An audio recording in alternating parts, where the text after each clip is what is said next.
Alrighty, today what we're going to be talking about is, as a homeowner, what should you look for when you have a well?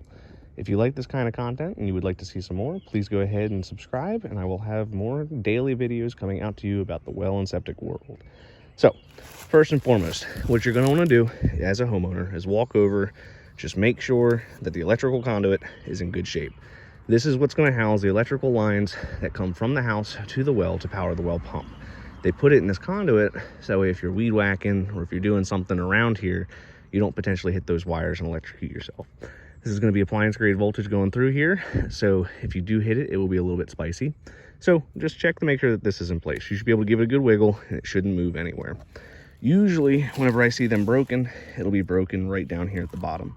If it is broken, it's not super complicated to repair. Basically what you would do is you would remove the lid, disconnect the wires. In our state, you have to dig down 18 inches at minimum to bury the conduit, and basically you just replace a new set of PVC or CPVC. From there, what we're going to do is we're going to look at the base of the well casing. These steel well casings, generally where you're going to start to see pitting and corrosion is going to be right at the base of the well. All right, that's because that's where all the water is going to come down when it rains. Basically what you'll see is these little pop marks are eventually going to get much worse until eventually you get a hole in the well casing.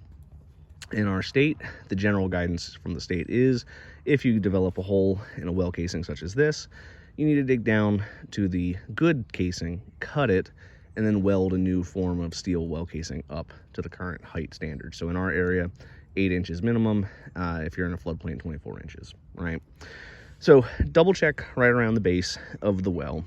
If you start to see an issue, get it addressed. Some people in our area will go ahead and try and paint these well casings. I'll tell you, I've seen thousands of them to where over the years that paint's going to flake off because it's in the sun all the time. Yeah, you got a brown pipe, but the brown pipe looks way better than a bunch of chip paint that might be green or black on your well. From there, if everything looks good on the conduit, everything looks good on the well casing, the next thing that we're going to look for is the cap. And what we're going to do is we're going to check all of our bolts. So we see we got 4 bolts up top. These are what's going to keep the top of the lid secure, and we're going to have our set screws on the side. That's what keeps the lid attached to the actual well casing. If everything looks to be in good shape, everything's tight, the next thing you want to do is give the well head a good pull, a tug. That lid should not move. If it does move, generally what that means is these set screws have gotten loose. If the well cap's looking pretty good, the next step is we're going to look at this casing, or this gasket. The gasket is going to be what basically creates the watertight seal between the top of the lid and the bottom of the lid. There should be another gasket, a little rubber O-ring that's underneath of this one. That one's a little bit harder to see, but if you run your finger along the base of the well cap, as long as you don't feel that gasket come through, you know that it's got a good seal on there.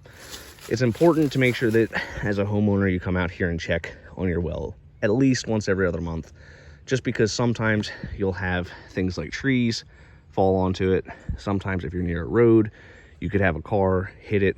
I've seen delivery vehicles smack into wells. I've seen dumpsters get put on top of wells.